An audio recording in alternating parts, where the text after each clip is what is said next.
I'm Despina Nicola from Dare to Begin Life Coaching, and thank you so much for joining. Yes, today we're looking at setting goals and making them true to your values, because it's one thing to set a goal and another thing that when you reach that goal, you've climbed up the right ladder. I'll give you an example of this. I was teaching a woman who's a lecturer at a university, and she said to me that throughout her life, she has worked very, very hard to get a PhD, and she reached that goal. But alongside that goal, she did something else. She became a mother of 2 children, and a young mother.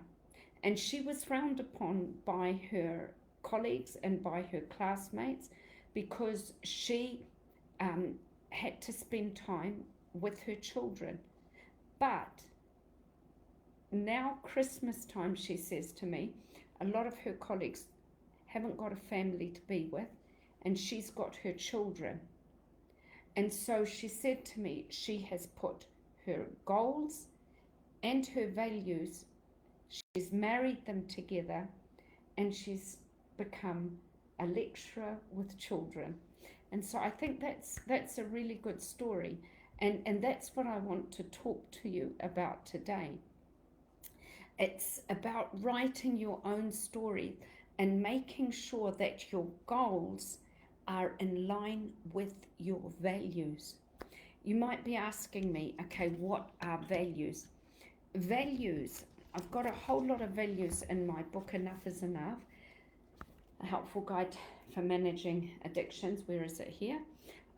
So values could be authenticity, so that in your job, you're authentic, accountability, accuracy, achievement. Anyway, there's a whole lot: growth, hard work, honesty, hope, humiliation, temperance, thoroughness. Anyway, there's a whole lot of goals.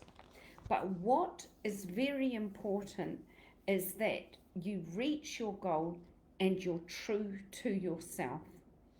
And so if you were to think of your life and your career, and you were to think tomorrow morning, if you were to wake up, like in the morning, you were to wake up, and what would be maybe the career that you would choose? What would be that career? And like, for me, if I could choose what I would love to do, it would be 2 things. Number one, I would love to save animals.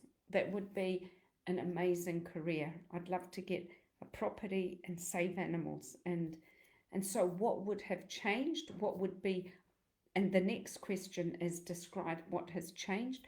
What has changed is that I would be doing the job I love. I would be helping these animals survive. I'd be saving a lot of lives, and I would be living on this piece of land with a house and saving these animals. And what steps does it take to get there? And that's what I want to talk to you about today.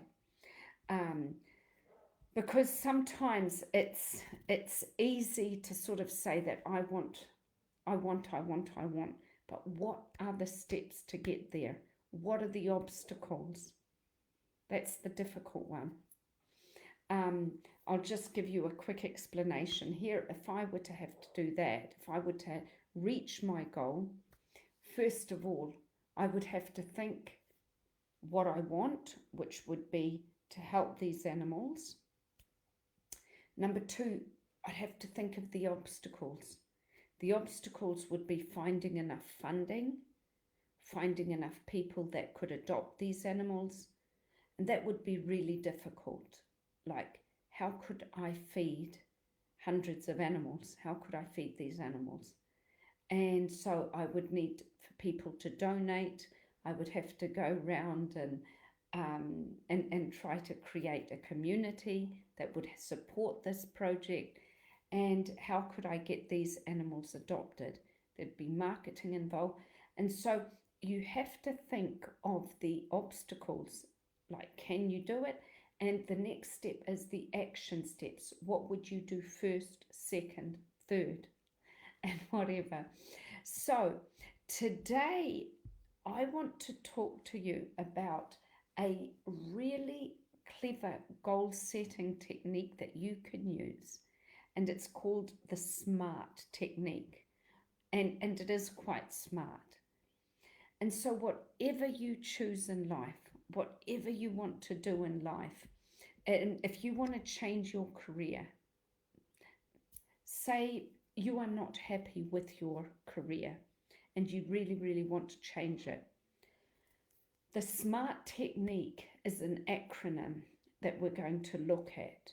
So the first part of it is specific, the S.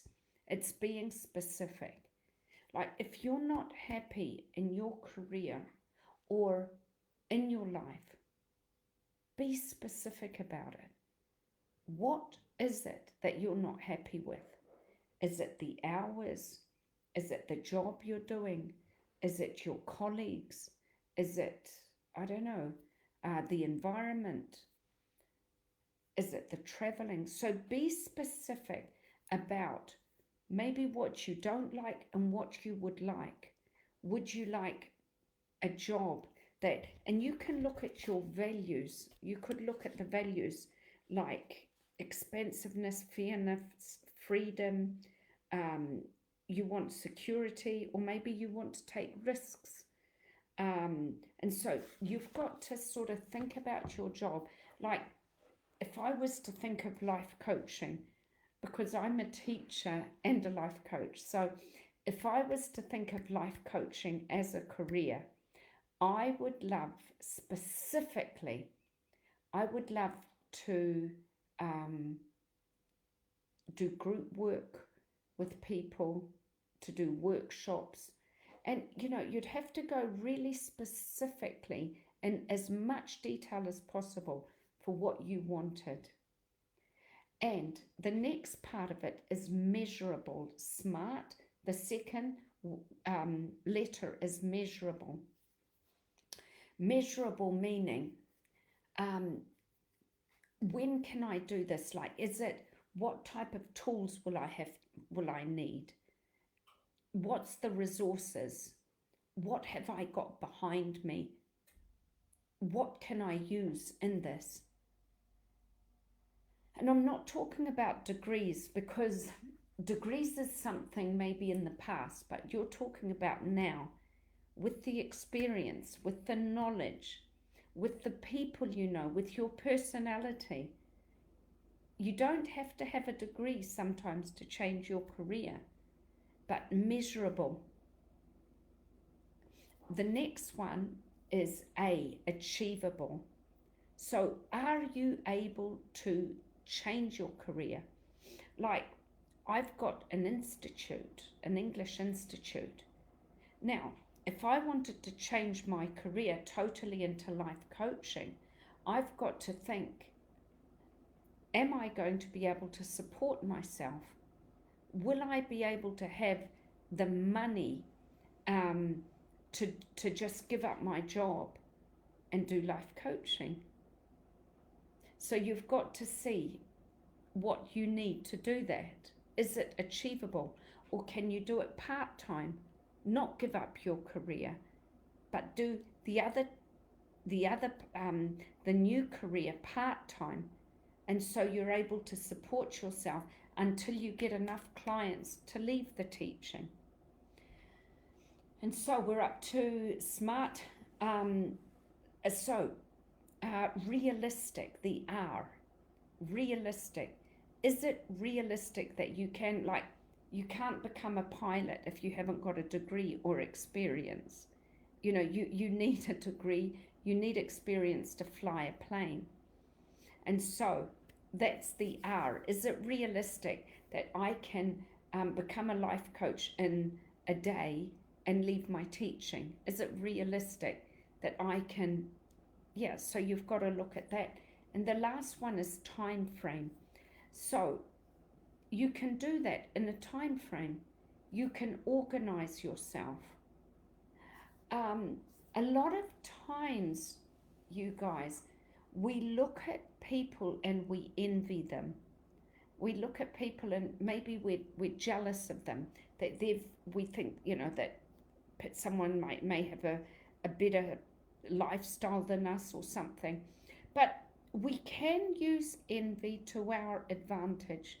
We can look at somebody and say, okay, this person has a better lifestyle, maybe they dress better, maybe they whatever better than us. And we can think, what is it that I am envious about, and work on that aspect of your life, because that's the thing that may be missing. Maybe it's one of your core values that you are not implementing in your life, and you're seeing it in somebody else. So jealousy can be used as a tool to improve our lives and to look at maybe what someone's got that we haven't got. It's really important to not see envy as a disadvantage, but see it as a way of improving ourselves, because that person is our teacher and they're showing us that maybe we're not implementing something into our lives that needs to be implemented. And so it's really important to to look at your life and make sure that you have the values in your life, you're using the values and the goal, because you don't want to work throughout your life really, really hard and climb up the corporal ladder and get to the top of the corporal ladder and look around and find yourself being lonely and that you've climbed up the wrong ladder. Because for me, whatever job I do, my job is secondary to my core value, which is my family and my bonding with friends and my relationships. So whatever job I choose, it's secondary to my relationships. And so I've got to make sure that I invest into relationships in order for me to find fulfillment. And that's how we should look at setting any goal. It might be a financial goal, it might be whatever kind of goal you set in your life. You have to make sure that you instill your core values into those goals. And that's really, like taking baby steps towards those values, taking baby steps towards choosing the job that you want. You don't have to do it overnight. Yes, well, that's about it for today. Next week, we'll be looking at deep relaxation. And yes, we'll be going into that. Now, I was wondering if anybody is watching. And, oh, George, he's woken up. I miss you, bub. I really do. I really do. Richard, good morning, Richard. Over in New Zealand, good morning. And John, I wish I was a young lady, but let's say I am. Thank you. Yes. Let's do it, Richard. You're right. Let's find a way. Now, oh, Nikki, how are you? How are you, Nikki? Thank you for watching. Right, and who else have we got here? Emilia, thank you, Emilia, for watching. Yes. Yes, now, Nikki, you're right there. When you're at work and people do not